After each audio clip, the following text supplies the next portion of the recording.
Hello friends, कैसे हो? तो मैं हूँ हिमांशी भाटिया और अब हम करने वाले हैं आपकी क्लास 9th का चैप्टर नंबर 12 हीरोन्स फॉर्मूला। इसको कुछ बुक्स में और कुछ साल पहले एनसीईआरटी की भी बुक में हीरोज फॉर्मूला बोलते थे। तो अलग अलग नाम आपको देखने को मिलेंगे, परेशान मत होना। अब यहाँ पे पूरा चैप्टर का नाम ही इन्होंने ऐसे फॉर्मूला रख दिया, मतलब कि क्या इस पूरे चैप्टर में हमें एक ही फॉर्मूला पढ़ना है क्या? यस, सिर्फ एक फॉर्मूला पढ़ लोगे, मार्क्स आ जाएंगे। 2 या 3 जितनी भी एक्सरसाइजेज हैं उसमें जितने भी क्वेश्चन हैं सारे के सारे सिर्फ एक इस फॉर्मूले पे बेस्ड हैं। और ऐसा नहीं है कि बहुत ही बवाल है ये फॉर्मूला, बड़ा इजी सा फॉर्मूला है। लेकिन कोई भी चीज़ रटने से पहले या किसी भी चीज़ में घुसने से पहले हमें ये तो जान लेना चाहिए ना कि वो क्यों है, किस लिए है, क्या है। तो वही मैं आपको क्विकली थोड़ा सा बताती हूँ। देखो, हमने अभी तक बहुत सारे ट्राइंगल्स देखे हैं। अलग अलग टाइप के ट्राइंगल होते हैं। कोई होते हैं इक्विलेटरल ट्राइंगल, कोई होते हैं राइट एंगल ट्राइंगल, कोई होते हैं आइसोसेलेस ट्राइंगल। तो जितने भी ट्राइंगल हैं उनमें हमने पेरीमीटर और एरिया पढ़ा है ना। तो ये जो चैप्टर है ये भी ट्राइंगल के एरिया की बात करता है, लेकिन अभी तक आपने जो पढ़ा है उससे ये अलग है। क्यों अलग है? देखो, कोई भी ट्राइंगल अगर मैं आपको दूं और मैं बोलूं आपको कि आप उसका एरिया निकालो तो आप बोलोगे half base height. Very simple, half base height, right, into कर दो 1/2 इंटू बेस इंटू हाइट। तो आप बोलोगे यार 1/2 हमें पता है, बेस हमें पता है, नीचे वाली साइड लेनी है, और हाइट क्या होती है? जो ऐसे सीधी खड़ी हो, 90 डिग्री का एंगल बना रही हो, एल शेप। जैसे आप यहाँ पे देख पा रहे हो ये एल शेप बन रही है, ठीक है। अब राइट एंगल ट्राइंगल अगर है तो क्विकली आप वो साइड ही ले लोगे। लेकिन अगर ऐसा ट्राइंगल है जिसमें कि हाइट नहीं दिख रही है आपको, मतलब आपको ऐसी कोई साइड नहीं दिख रही है जो कि 90 डिग्री एंगल बना रही हो, तो उस केस में आप क्या करते हो? परपेंडिकुलर ड्रॉ कर लेते हो और फिर कहते हो यार ये हमारी हाइट है। लेकिन अगर मैं आपको हाइट दूं ही ना किसी ट्राइंगल में, फिर क्या करोगे? फिर कहोगे कि यार मैम हम ना फाइंड करने की कोशिश करेंगे। लेकिन अगर आपको मैं ऐसा कुछ दूं ही ना जिससे हाइट फाइंड हो सके, फिर क्या करोगे? तो ये जो चैप्टर है ये इसी से डील करता है। छोटा सा एक एग्जांपल देती हूँ मोटिवेशन के लिए कि हमें ये क्यों पढ़ना चाहिए। मान लो कि आपके घर के आसपास को एक बहुत बड़ा सा पार्क है, कैसी शेप का? ट्राइंगल शेप का, ठीक है। अब आप क्या कर रहे हो? एक पॉइंट से आप शुरू हुए पार्क में वॉक करने को, दूसरे पॉइंट तक गए, तीसरे तक आए, पहले तक वापस, ऐसे ऐसे ऐसे आप वॉक कर रहे हो। तो obviously when you are walking on the path you are walking on the sides of the triangle। कौन सा ट्राइंगल? ट्राइंगुलर पार्क की जो ट्राइंगल शेप है उसकी मैं बात कर रही हूँ। तो आपको उसकी जो साइड पे आप चल रहे हो उसकी लेंथ आप इजीली नाप सकते हो सकता है कि आप अपने कदम गिन लो कि मैं इधर 100 कदम चली और मेरा एक कदम अप्रोक्सीमेटली इतना सेंटीमीटर का है, तो 100 कदम या 200 कदम 300 कदम जितना भी मैं चली उससे मैं मेजर कर लूँ। या फिर हमारे पास मेजरिंग के लिए टेप्स आते हैं, 1 मीटर 2 मीटर, ऐसे आप नाप सकते हो, ठीक है। तो आपने साइड्स नाप ली और आप कह रहे हो कि मुझे इस ट्राइंगुलर पार्क का एरिया चाहिए। लेकिन एरिया के लिए क्या चाहिए होता है? हाइट चाहिए होती है। अब तुम यार इस ट्राइंगुलर पार्क की हाइट कैसे निकालोगे? नहीं निकाल पाओगे, बड़ा ही कॉम्प्लेक्स हो जाएगा, फिर तुम्हें एंगल सोचने पड़ेंगे और बड़ी दिक्कतें हो जाएंगी। तो इसलिए हीरोन्स महाशय ने सोचा कि बिना हाइट को यूज करे किसी ट्राइंगल का एरिया हम कैसे निकालें, क्योंकि ऐसी रियल लाइफ सिचुएशंस में कभी कभार ऐसा हो जाता है कि हमें हाइट नहीं पता है। ज़रूरी नहीं है कि हर ट्राइंगल में हमें हाइट पता हो। तो यहाँ पे साइड्स का हम नाम देते हैं ABC, स्मॉल ABC, राइट। और उसी की टर्म्स में हम फॉर्मूला लिखते हैं। तो मैं क्विकली एक बार क्या करती हूँ, लिख देती हूँ फॉर्मूला और एक क्वेश्चन करा देती हूँ, तो थोड़ा बेटर क्लैरिटी आ जाएगी। देखो, हम क्या बोलेंगे? लेट साइड्स ऑफ ट्राइंगल, ये मैं क्या कर रही हूँ, शॉर्ट ट्राइंगल को मैं शॉर्ट में ऐसे लिखूंगी, हमेशा याद रखना। Let sides of triangle be A, B and C, ठीक है। Now area of triangle is equal to what? This. What is this?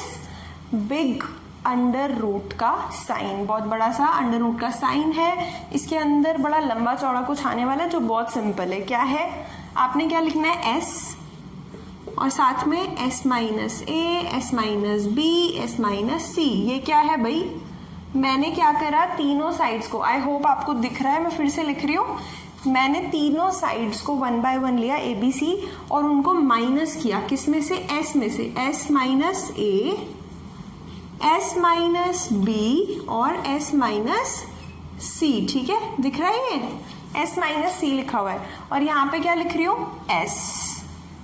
ठीक है, अब आप कहोगे मैम ए बी सी तो पता चल रहा है कि ए बी सी क्या है, साइड्स हैं, ठीक है, पर s क्या है, तो s बता देते हैं, बड़ी सिंपल सी चीज है।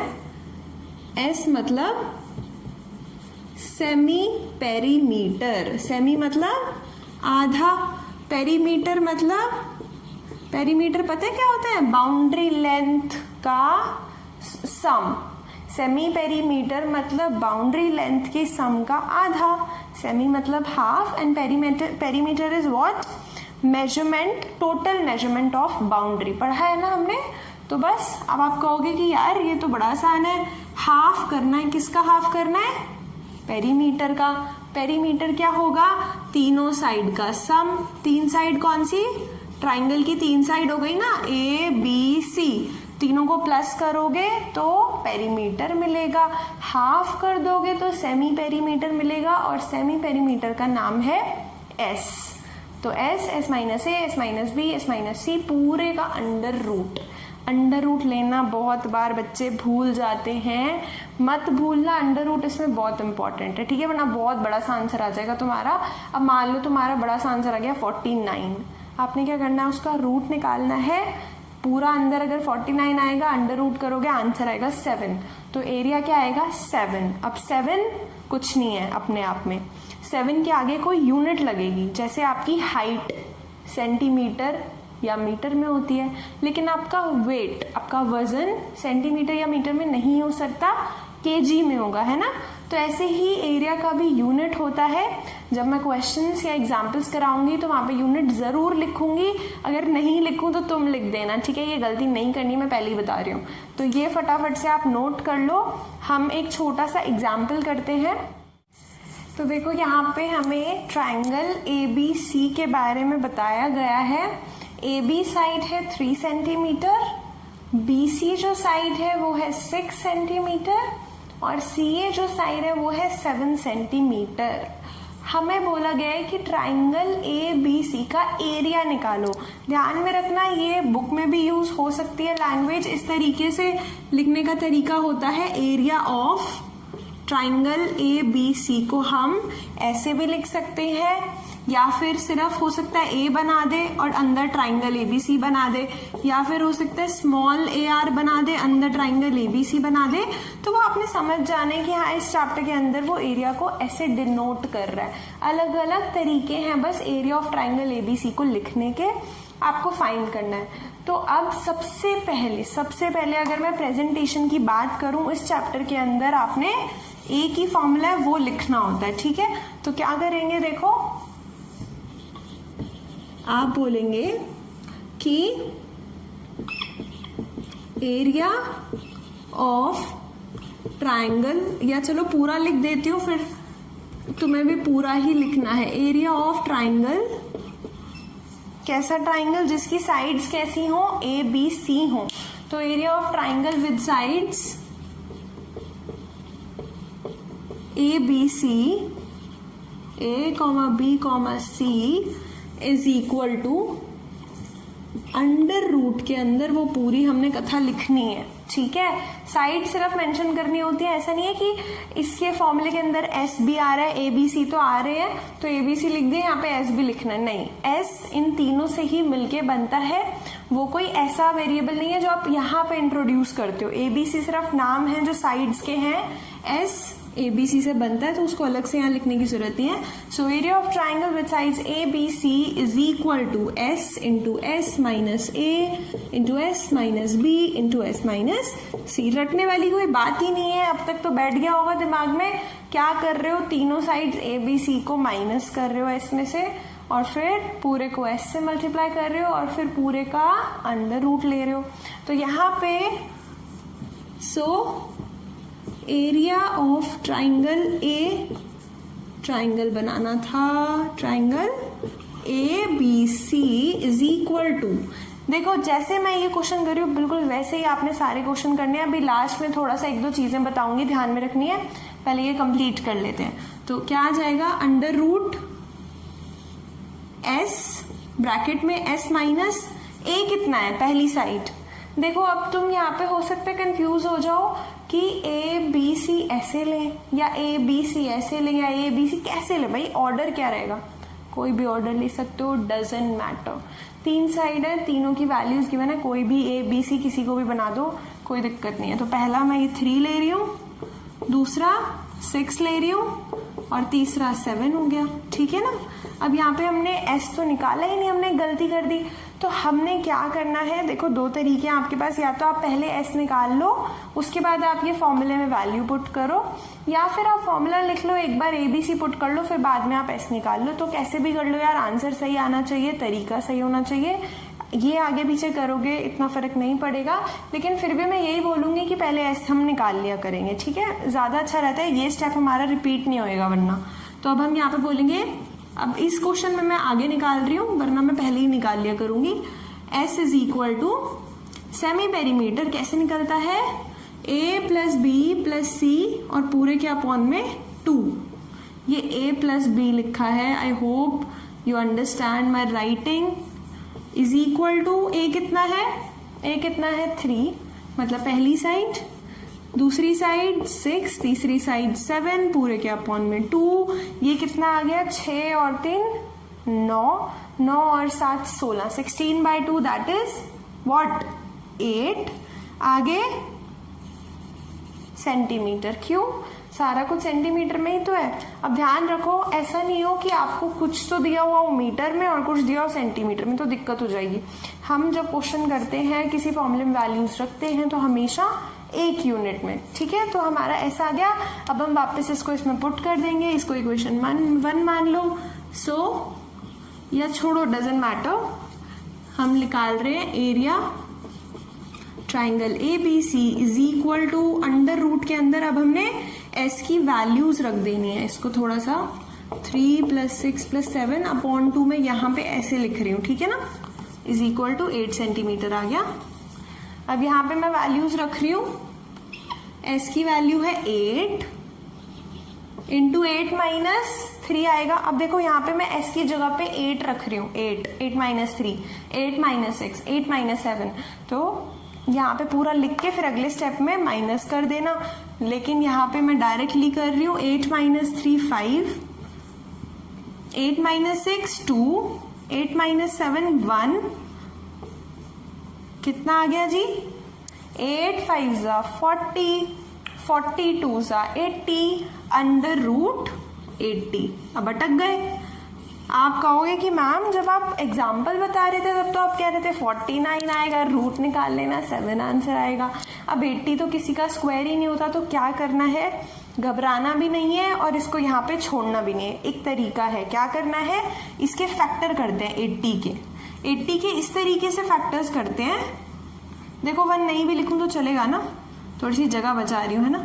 अंडर रूट 80 को हम ऐसे लिख सकते हैं कुछ इस तरीके से कि इसमें से कुछ हिस्सा बाहर आ जाए। तो मेरे ख्याल में अगर मैं इसको 16 5 लिख दूं, जरूरी नहीं है कि तुम्हारे दिमाग में भी 16 इंटू 5 ही आए, हो सकता है तुम कह दो कि यार आप ना इसको 20 इंटू 4 लिख दो, तो सही है। 20 इंटू 4 में 4 का हमें स्क्वायर रूट पता है 2 होता है, तो 4 बाहर आ जाएगा 2 बन के, पता है ना। जब स्क्वायर रूट, जब अंडर रूट में से कोई संख्या मतलब कोई नंबर बाहर आता है तो उसका रूट बना देते हैं। तो यहाँ 4 था, बाहर आके 2 हो गया, तो इसका आंसर कितना आ गया 2 और साथ में रूट 20।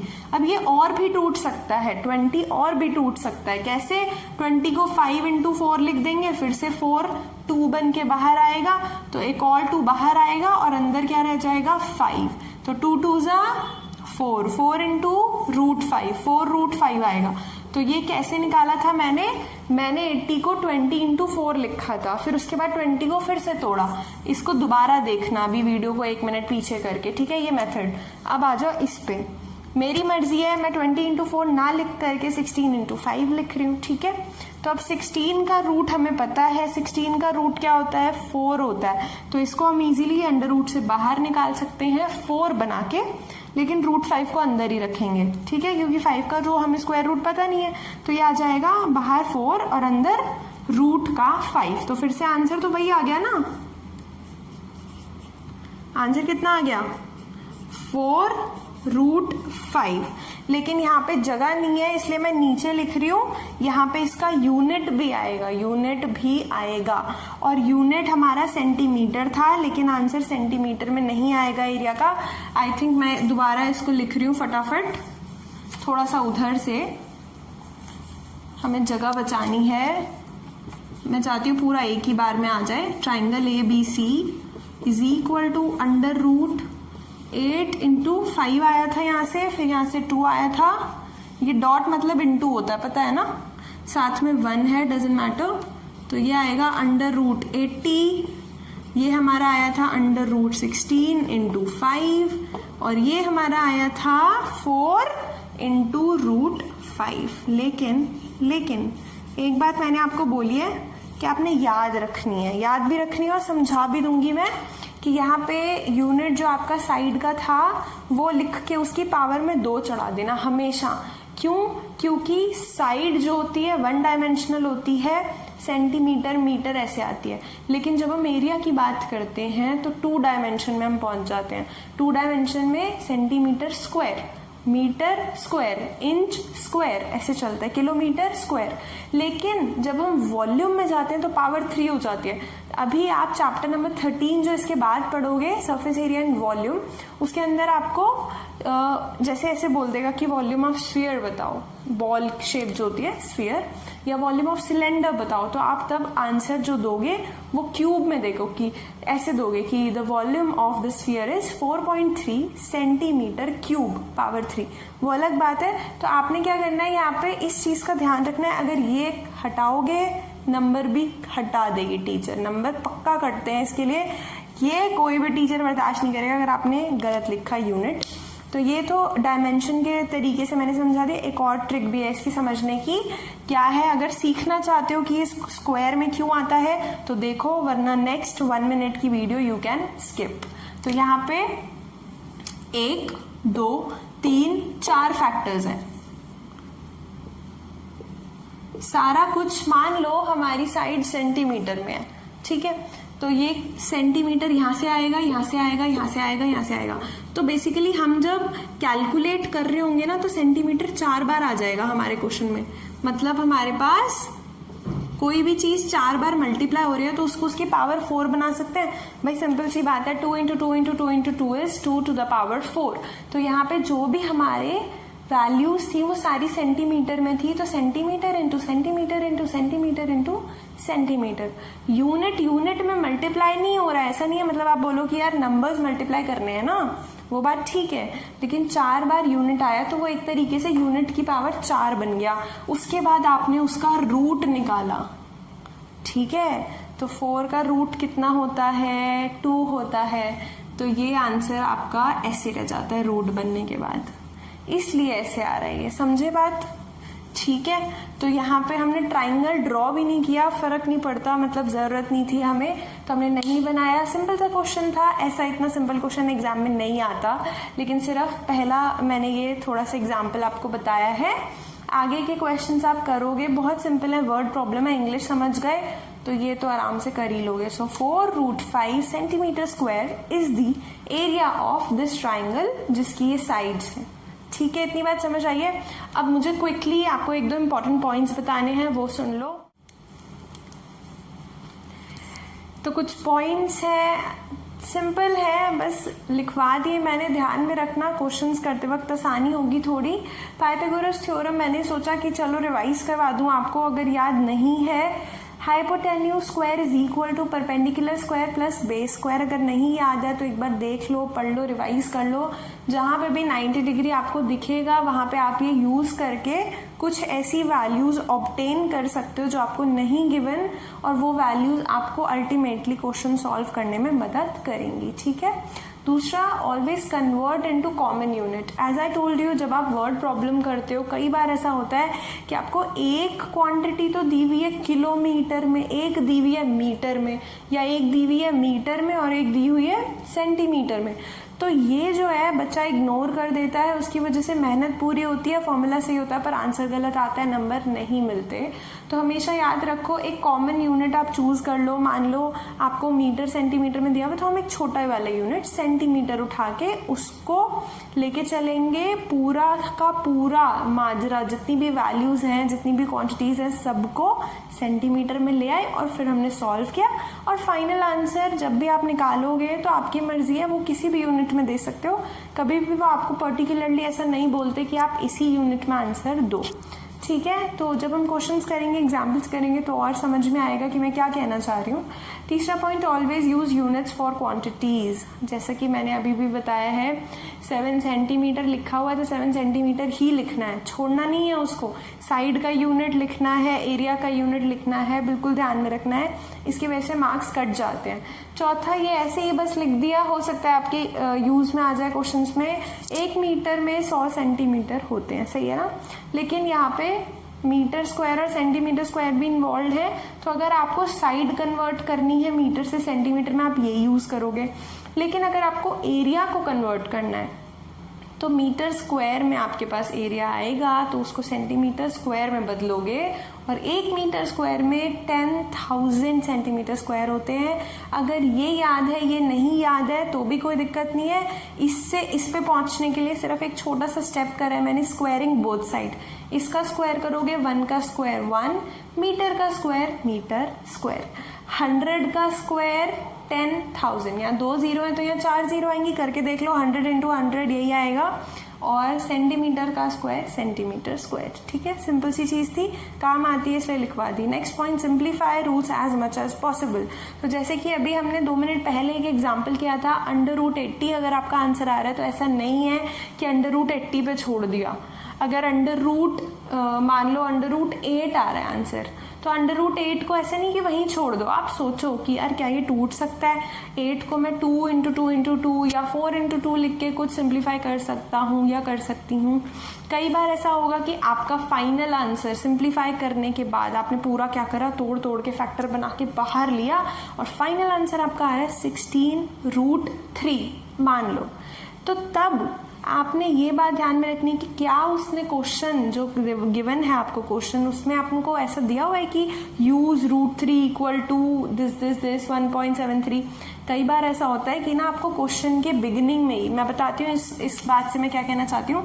जैसे कि √2 का वैल्यू होता है अप्रोक्सीमेटली 1.41, तो अगर आपका आंसर आ रहा है 16√2 तो यहाँ पे नहीं छोड़ोगे, क्योंकि आपको क्वेश्चन में दे रखा है उसने ब्रैकेट में यूज √2 एज दिस। जैसे देखा होगा ना, पता नहीं अब पाई के क्वेश्चंस आते हैं ना, तो उसमें बोलता है कि यूज पाई इक्वल टू 22/7 या पाई इक्वल टू 3.14 यूज करो। तो जो उसने दे रखा है वो आपने यूज करना है। अगर उसने बोल दिया है कि √2 की वैल्यू 1.41 यूज करनी है आपने, तो आप यहाँ पे इसको पुट करोगे 16 इंटू 1.41 कैलकुलेट करोगे, ऐसे नहीं छोड़ोगे। ठीक है, तो पहली बात जितना हो सके रूट को सिंप्लीफाई करो। दूसरी बात, अगर आपको क्वेश्चन में रूट्स की भी वैल्यूज दी हुई है डेसिमल के अंदर, तो वो आपने इसमें पुट करनी है। ये भी आई थिंक आपको आता होगा कि √2 की वैल्यू 1.41 कैसे आती है। अगर नहीं आती तो कमेंट सेक्शन में बता सकते हो, मैं करवा दूंगी, वो भी कोई दिक्कत नहीं है। सो आई होप ये समझ में आया। वो इजी सा चैप्टर था, मैंने सब कुछ कवर करवा दिया है। फिर भी कुछ दिक्कत हो तो I am always there to help you guys. So thank you for watching this video. Keep smiling. Take care of yourself. Bye bye.